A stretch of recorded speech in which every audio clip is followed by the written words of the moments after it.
Monde. Donc, mardi, c'est les capsules santé. Donc, ma capsule d'aujourd'hui vient aussi avec la saison qui s'en vient,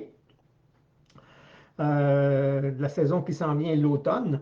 Donc, je vais vous faire des capsules à partir justement du prochain mois sur l'automne. Mais là, on commence à se préparer et j'ai choisi de vous présenter ce que j'appelle, moi, un super aliment. Il y a des gens qui ne le considèrent pas comme un super aliment, mais moi, je le considère comme un super aliment méconnu, mal connu, les lentilles.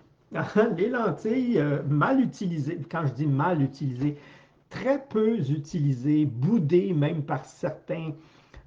Et pourtant, les légumineuses ont un rôle majeur dans la nutrition humaine et c'est loin d'être controversé à l'inverse, comme la protéine animale. OK?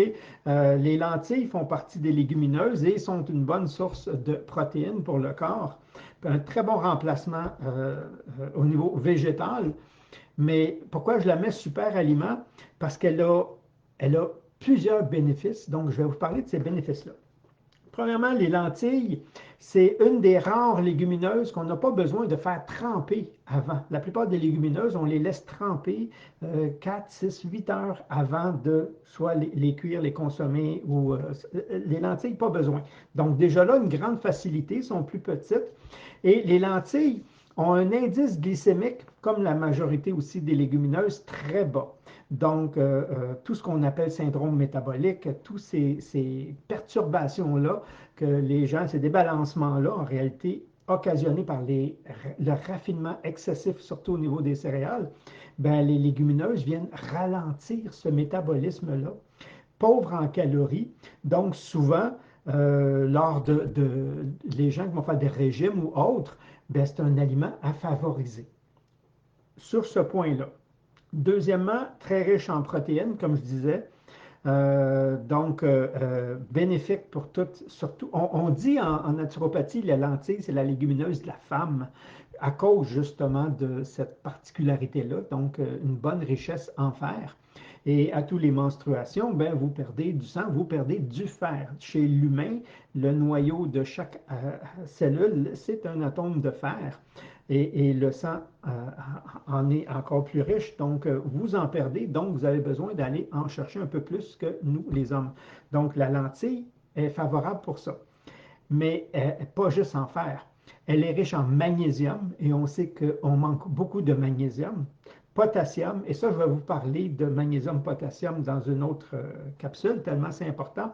Le potassium, c'est le minéraux par excellence pour balancer le pH dans le corps. Donc, quand on a assez de potassium, on n'a pas de problème d'acidité.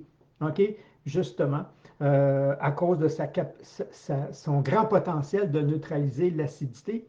Donc, ça, c'est pour le potassium. Ça va aider aussi à l'acide chlorhydrique, donc au niveau de l'estomac, de la digestion. Ça va la favoriser, ça ne va pas la faire monter. Ça est riche en phosphore, donc les os, les dents, riches en cuivre, le système immunitaire, en manganèse, en calcium et aussi en sélénium. OK? Et le sélénium, on a besoin très peu connu, mais c'est un minéraux très indispensable au niveau du système immunitaire, mais sont aussi riches en vitamines, dont le complexe B, dont le fameux acide folique. Encore là, pour les femmes, les grossesses, hein, l'acide folique, on dit manque-en pas, surtout au niveau de la grossesse, parce qu'il y a des conséquences majeures, mais ça participe à la fabrication de toutes les cellules du corps. Donc, c'est sûr que quand tu es enceinte, il n'y a pas juste les tiennes qui se fabriquent. Nous, on fait juste entretenir, mais lui, il en développe beaucoup. Donc, l'acide folique, elle est très bonne pour ça. Elle est nécessaire aussi dans les globules rouges. Puis elle a un rôle potentiel dans le matériel génétique de l'individu, donc dans le fonctionnement du système nerveux et du système immunitaire, ainsi que dans la cicatrisation des plaies. Donc, puis là, on parle juste des lentilles, là. Donc, mangez-en plus souvent. C'est aussi une très bonne source de fibres, hein. C'est petit, c'est très riche en fibres. Et c'est les fibres dedans, donc vont aider ceux qui ont une paresse intestinale, ça on le sait, mais c'est aussi une famille de fibres qui va aider au niveau du microbiote, qui va aider à le nourrir, à maintenir l'équilibre au niveau de votre flore intestinale, du microbiote. Et ça, j'en ai déjà parlé, du microbiote, tellement c'est important. OK? Donc, les lentilles viennent favoriser à ça. Et c'est pas tout, les lentilles sont aussi riches en antioxydants. Donc, la famille des flavonoïdes, OK, le catéchine, les proanthocyanidines, les saponines. Donc, ça va aider en même temps à contrôler, pas contrôler, à régulariser ou le cholestérol ou les triglycérides au niveau sanguin, mais il y a aussi des anthocyanes. OK, les anthocyanes, une autre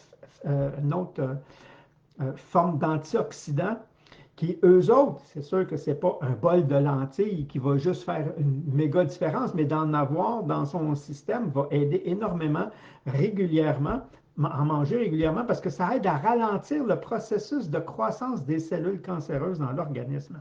Ça ne le neutralise pas. OK? Mais ça ralentit le processus de croissance. Donc, favorable encore là. Euh, on m'envoie un message, la fréquence du mail est trop basse. Bon, ben c'est ça, ma fréquence est trop basse. euh, ça, c'est la lentille. Fait qu'imagine, les lentilles peuvent remplacer, il y a toutes sortes de recettes. Hein. Allez sur Facebook, puis pas Facebook, mais Google, puis rechercher des recettes à partir de lentilles. C'est sûr, vous allez trouver une recette à votre goût. Moi, j'en mets beaucoup, j'en utilise dans mes soupes et je fais énormément de soupes. Puis j'en ai fait une encore aujourd'hui. Quand je fais une soupe, c'est une soupe. OK, j'en fais beaucoup. Surtout que là, je récolte beaucoup de légumes aussi, donc c'est mon jardin, c'est mon potager. Je récupère, je ne suis pas capable de manger tout ça, OK? J'en ai vraiment beaucoup. Et au lieu de faire des conserves de légumes, je les fais en soupe, OK? Beaucoup plus facile pour moi. Pourquoi? Parce que j'en fais une, puis normalement, j'en ai assez pour jusqu'à l'année prochaine. Et là, je décongèle, ou il y en a que je congèle, puis il y en a que je garde sur tablette. Puis une soupe, mais une soupe riche. Pourquoi? Premièrement, tous mes légumes sont bio. C'est ça, c'est moi qui les fais cuire. Ils sont frais quand je les mets dedans. J'en mange en salade, j'en mange en toutes sortes, mais en soupe, puis c'est simple, c'est facile, c'est rapide. OK? Et moi, ça me comble. Maintenant, s'il y a de la protéine à l'intérieur, différentes sources de protéines, souvent on va prendre une légumineuse, une céréale, donc on peut faire riz, lentilles, exemple, les deux hypocaloriques. Par contre, le riz a un indice glycémique plus élevé. Donc, ou avec d'autres, puis là, on arrive justement à avoir une protéine vraiment complète. Et c'est même pas nécessaire. Et ça, je le sais par expérience. J'ai eu ma formation officielle où on nous disait que bon, les protéines, il y en a 8 qu'on ne peut pas absorber, il faut absolument aller les chercher. Puis là, j'ai essayé de trouver d'où venait un peu cette philosophie-là. J'ai pas retrouvé de vraies, oui, des études qui disent qu'on ne peut pas les fabriquer, mais qu'on est obligé de les manger les 8 en même temps. Non, ça, j'ai rien trouvé. Et puis on a regardé la nutrition au niveau anthropologique de différentes tribus, différents endroits où ils vont avoir plus de certaines acides aminés à un certain repas et dans l'autre, ça va être autre chose, mais le résultat est le même. Donc, ce n'est pas nécessaire de les avoir toutes en même temps. Le corps va accumuler certaines acides aminés, vont attendre, une façon de parler, hein, c'est une image, pour justement, quand vous allez rentrer les autres, il va il va être capable de faire son travail. Et des acides aminés, il y en a dans de la protéine, c'est des acides aminés, OK, quand on décompose la protéine. Et les acides aminés, tout ce qui a une forme en contient. Donc, si vous mangez, normalement, vous en absorbez. Et j'ai rarement vu, ça existe, mais j'ai exceptionnellement vu des documents ou des gens qui ont été malades par carence en protéines. OK?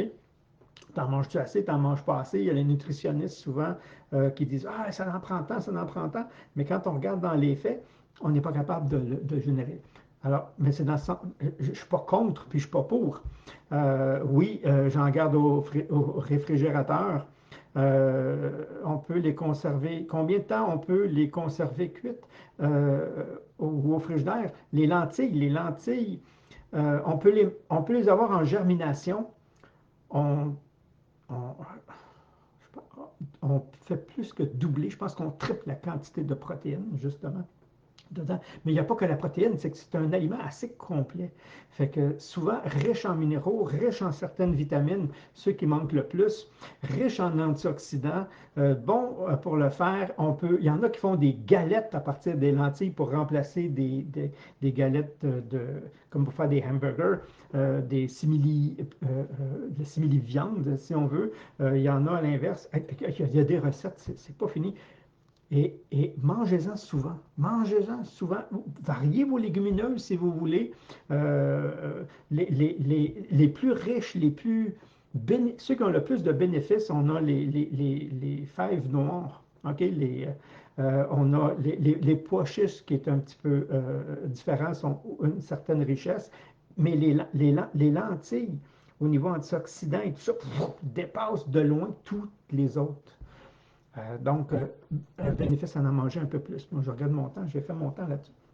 Fait que ça, c'était ma petite recette, pas ma petite recette, mon petit conseil d'automne, parce qu'on commence à manger différemment en fonction justement de la saison qui s'en vient. Et les lentilles font partie justement de mon plan d'automne à moi.